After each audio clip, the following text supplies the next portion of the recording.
So I have two readings tonight. The first one, you may be wondering what it has to do with the Divine Mother, but stay with me. Second reading is from the autobiography of a yogi. Jesus returned to the Mount of Olives, but early the next morning he was back again at the temple. A crowd soon gathered, and he sat down and taught them. As he was speaking, the teachers of religious law and the Pharisees brought a woman who had been caught in the act of adultery. They put her in front of the crowd. "Teacher," they said to Jesus, "this woman was caught in the very act of adultery. The law of Moses says to stone her. What do you say?" They were trying to trap him into saying something they could use against him. But Jesus stooped down and wrote in the dust with his finger. They kept demanding an answer, so he stood up again and said, "All right. But let the one who has never sinned throw the first stone." Then he stooped down again and wrote in the dust. When the accusers heard this, they slipped away one by one, beginning with the oldest, until only Jesus was left in the middle of the crowd with the woman. Then Jesus stood up again and said to the woman, "Where are your accusers? Didn't even one of them condemn you?" "No, Lord," she said.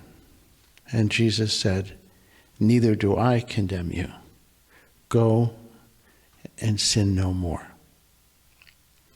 Now, the second reading is taken from the autobiography of a yogi, and Yogananda is retelling a story when maybe he was 17, 18 years old. And he had a strong devotion even then to the Divine Mother. Let me just put this little footnote in. There's two aspects to the reality that we call God. God beyond creation, God transcending creation, God beyond any thought, word, or concept. But then there's the personal God, the God that shows up in time and space through individuals who are totally transparent to that God. So God is both impersonal but has a personal dimension also. And so for Yogananda, it was the Divine Mother that spoke to him as the personal face of God. And he heard about this teacher whose name was Lahiri Mahashaya, not the same Lahiri that's in our lineage, but a different Lahiri, who was very devoted to the Divine Mother and had visions of the Divine Mother, so he was anxious to meet him. And Yogananda walked in when he was communing with the Divine Mother. And so he said to Yogananda, "Little sir, please be seated. I'm talking to my Divine Mother." And Yogananda said, "Silently I sat in the room with great awe. Holy sir, I ask for your intercession. Ask Divine Mother if I have favor in her sight." He said, "I will make your plea to the Beloved later on." Yogananda left, and he said, "My steps were eager as I returned to my home. Seeking the seclusion of my small attic, I remained in meditation until 10 o'clock in the evening. The darkness of the warm Indian sun was suddenly lit with a wondrous vision. Haloed in splendor, the Divine Mother stood before me. Her face, tenderly smiling, was beauty itself. And she said to him, 'Always have I loved you. Ever shall I love you.'" Well, the next morning came, and Yogananda wanted to test Lahiri, so he didn't tell him about the vision. So he goes to him and says, "Well, did you ask the Divine Mother?" And Lahiri said, "Must you test me? Might I add a single word this morning to the insurance you received last night at 10 o'clock from the beautiful Mother herself?" Yogananda was astounded that he knew, and he wanted him to be his guru. And he said to Yogananda, and I'm going to get back to this final piece in a little bit, I am not your guru. He shall come later. Through his guidance, your experiences of the divine in terms of love and devotion shall be translated into his terms of fathomless wisdom. All right, so let me just start here.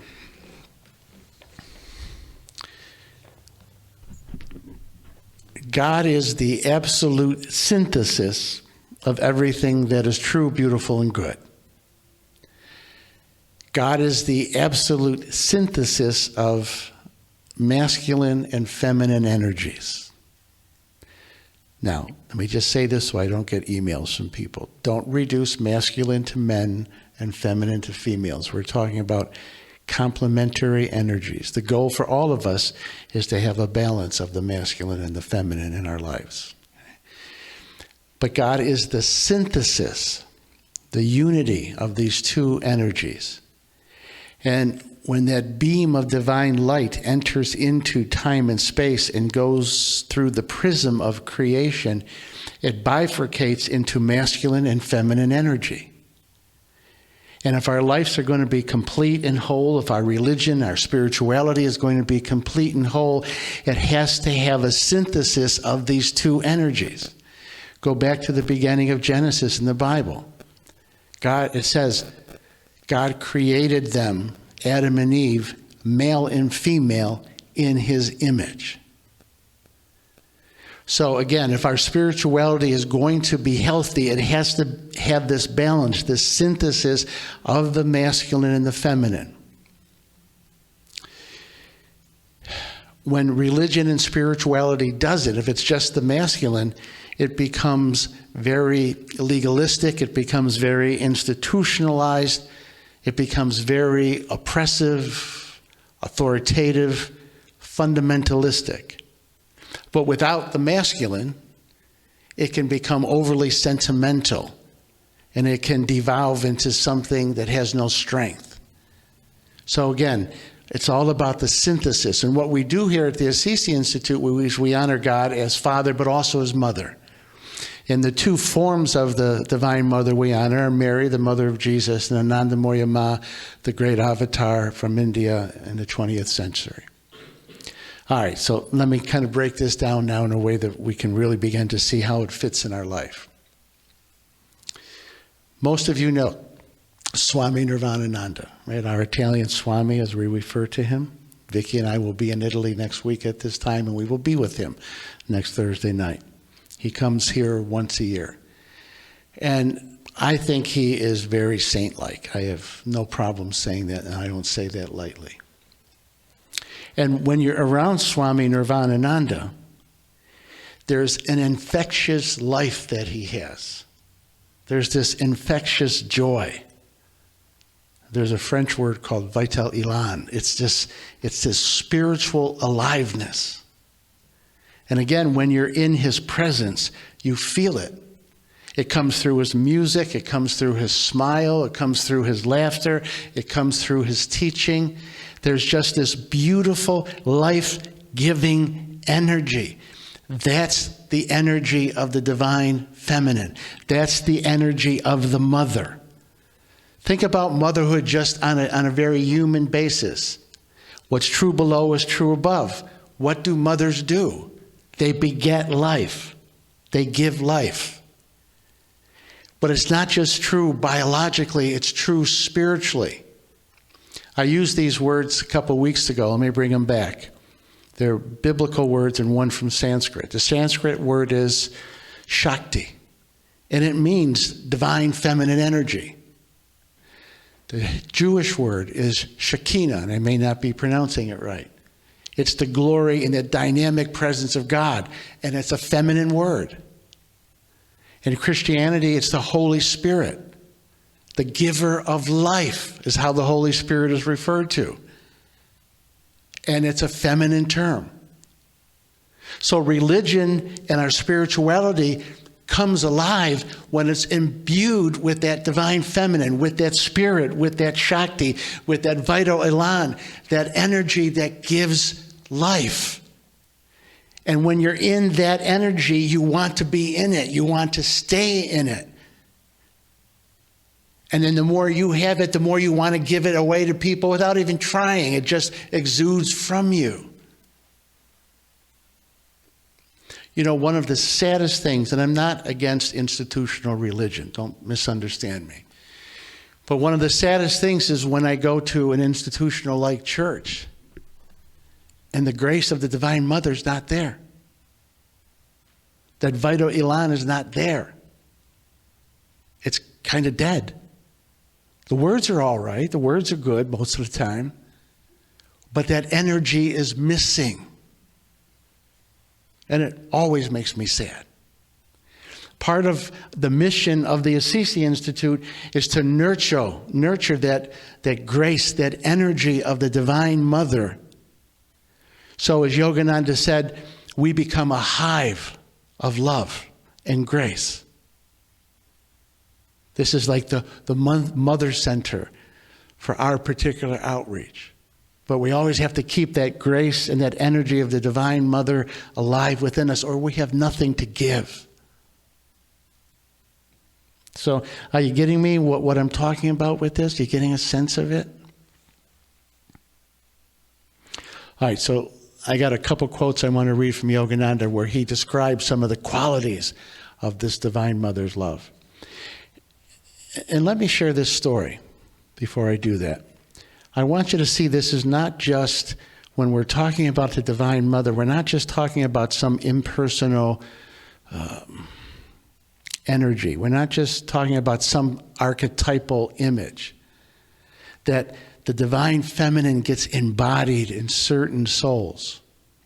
So some of you may know who he was when I say John Paul II. He was the Catholic Pope 2 popes ago. He was from Poland. And he was very, very, very devoted to the Blessed Mother. And my foster parents, who actually lived in a monastery for 10 to 15 years with cloistered nuns, they told me this story, that one of the nuns had gone to Rome when he was Pope and took a picture. And when the picture came out, and they saw it with their own eyes, you could see the Blessed Mother hugging John Paul. And the nun sent the picture to Rome and said, do you know this? And Rome, whoever the officials were in the Vatican, wrote back, yeah, this happens all the time. This is my point. The Divine Mother is not just some vague energy. When we devote and commit ourselves to the Divine Mother, she becomes in person a force in our lives. And let's say if you're a Catholic Christian, Orthodox Christian, it will probably be Mary, the Blessed Mother. In yoga, we also stress Ananda Moya Ma, the great saint, again, from the 20th century. They become a real living presence in our lives. So I don't want you to see it as just some sort of archetypal energy. The Divine Mother becomes embodied in these great souls and is as close to us as our devotion is to them. So this is what Yogananda says.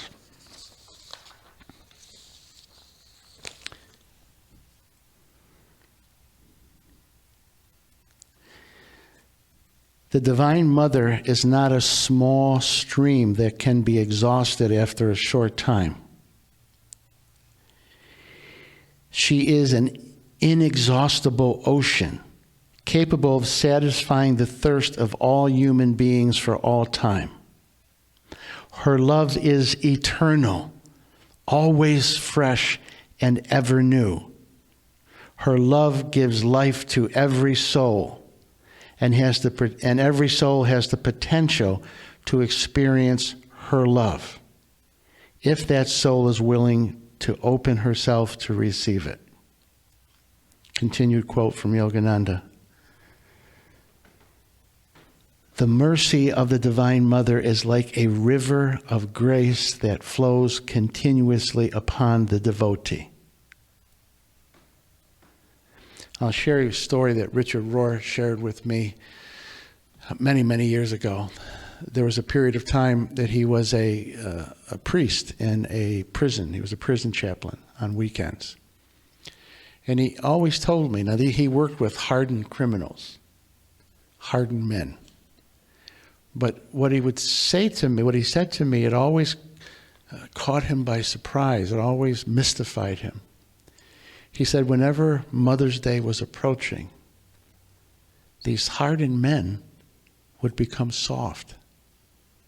And they would beg him, Richard, Father, can you bring me a card that I can send to my mother? I want her to know how much I love her. Would you call my mother for me and tell her I love her? That's what Yogananda is talking about.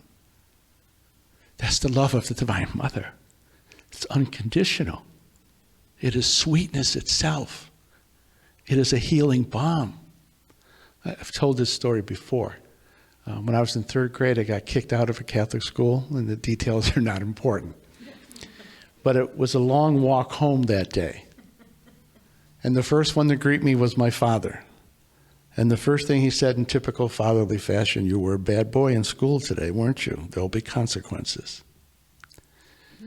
My mother gets home, and she said, you know, I never liked that nun in the first place. Okay?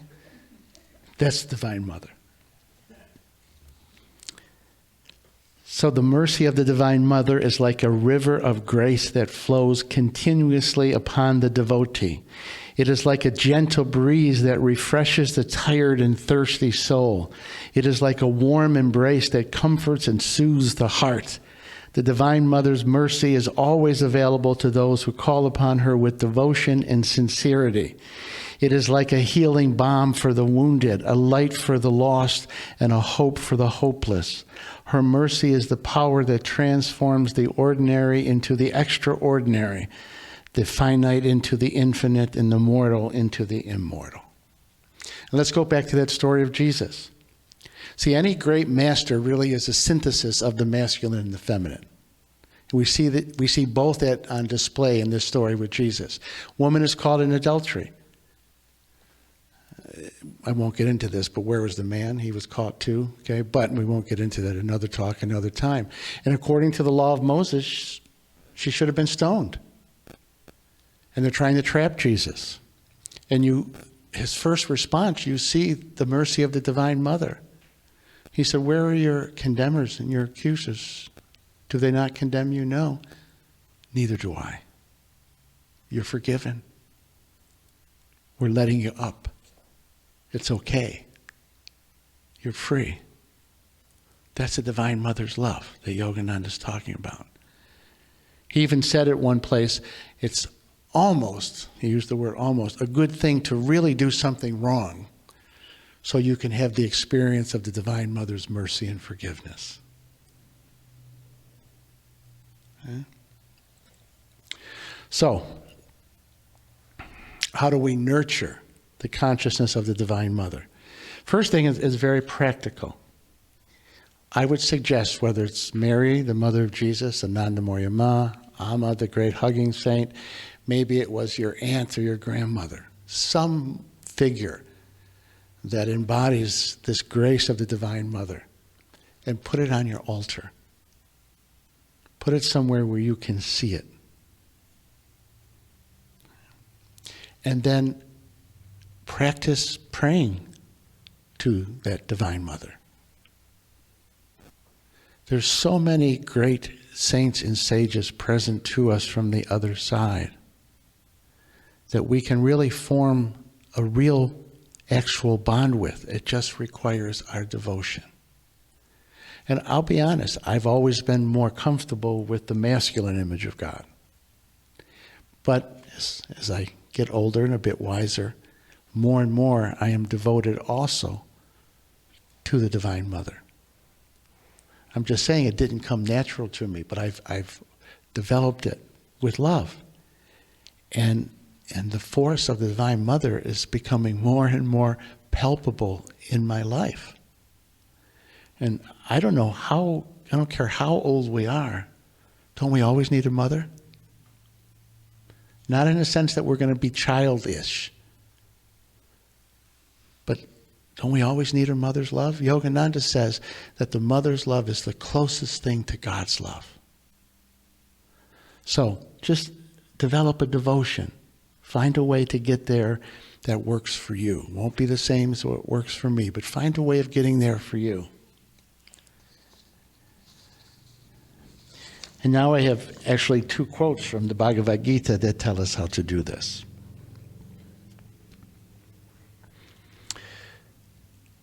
With their minds fixed on me, focus on nothing else, engaged in constant worship of me, the Divine Mother, supremely powerful.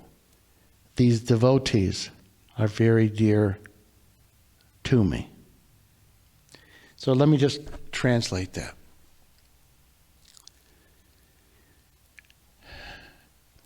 The love of the Divine Mother is the purest of the pure love that we could ever imagine. Absolutely pure. So what it requires from us is purity. Now, purity doesn't mean that we're perfect. Doesn't mean you never sneak a peek at the beach. But purity of heart really means to have a primary will, a primary direction, a primary focus. And the more we focus on God, and in the context of tonight's talk, on the Divine Mother, the more it becomes real for us. That's purity of heart. Purity of heart.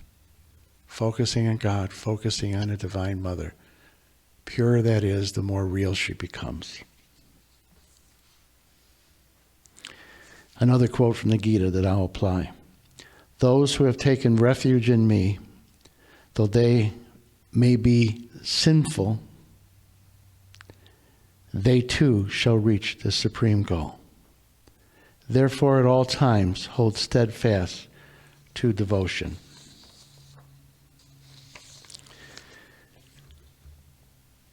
It's not about being perfect.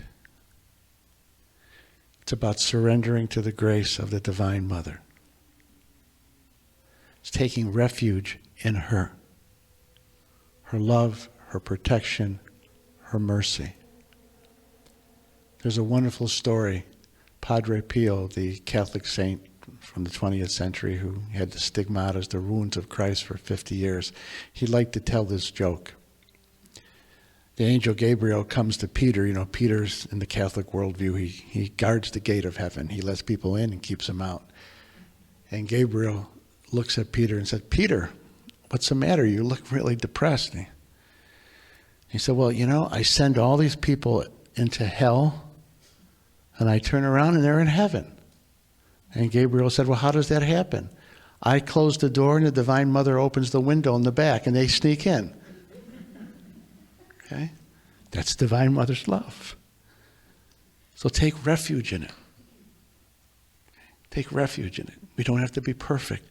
We just have to take refuge in her love.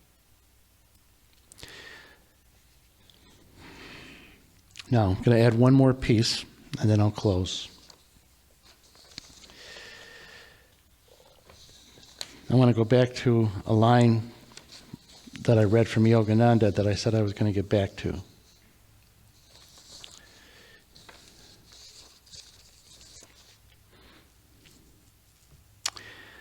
Lahiri said to Yogananda, I'm not your guru, but he shall come later. Through his guidance, your experience of the divine in terms of love and devotion shall be translated into his guru, Sri Yukteswar, his terms of fathomless wisdom. So the ultimate goal is to bring the feminine and the masculine together, the Divine Mother and the Divine Father together. So let me just say it this way. Wisdom and truth without the Divine Mother's love is not wisdom and truth. It becomes something oppressive. The Divine Mother's love without wisdom and truth ceases to be love. It becomes something sentimental. So it's always the marriage of these two. We see that in the gospel. Jesus again says to her, I'm not condemning you. you're free. That's the Divine Mother's love. But it would be smart if you didn't do this anymore. That's the wisdom. So this Divine Mother's grace, it is that energy that creates and sustains life and gives life. It expresses itself as intense divine nectar, bliss, joy, love, but it's always directed by wisdom and truth. It's guided by wisdom and truth. And I'll close with this story because it captures the essence of these two. The first time I went and spent a week with Roy Eugene Davis, who was a direct disciple of Yogananda and who ordained me eventually, he was clearly a Divine Father archetype. Wisdom, wisdom. And his talks were full of wisdom. I remember the first time listening to him just saying, oh yes, that's wise. Oh yeah, that's wise. But there was a little something missing.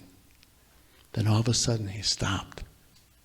And he started telling stories about Yogananda.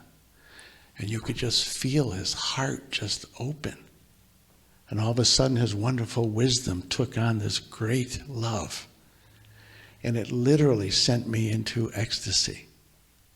I remember just saying, as he's telling story after story about Yogananda, take me, I'm ready to go, I don't care. That's the bliss I went into, because as he was talking about his love for the Guru, the Divine Mother's love was pouring through. That Shakti, the Holy Spirit, that Shekinah was flowing through and blessing all of us. Again, we all need a mother. Pray to your mother. Pray for her grace and her protection. And it will come to you, I promise. The divine in me bows before the divine in each one of you.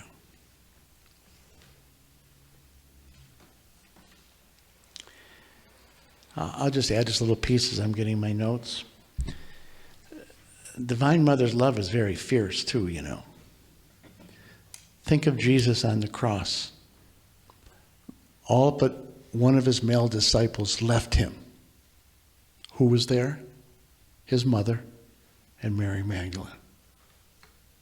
That's why the mother's love is the most perfect love, because it is both tender and fierce and strong all at the same time.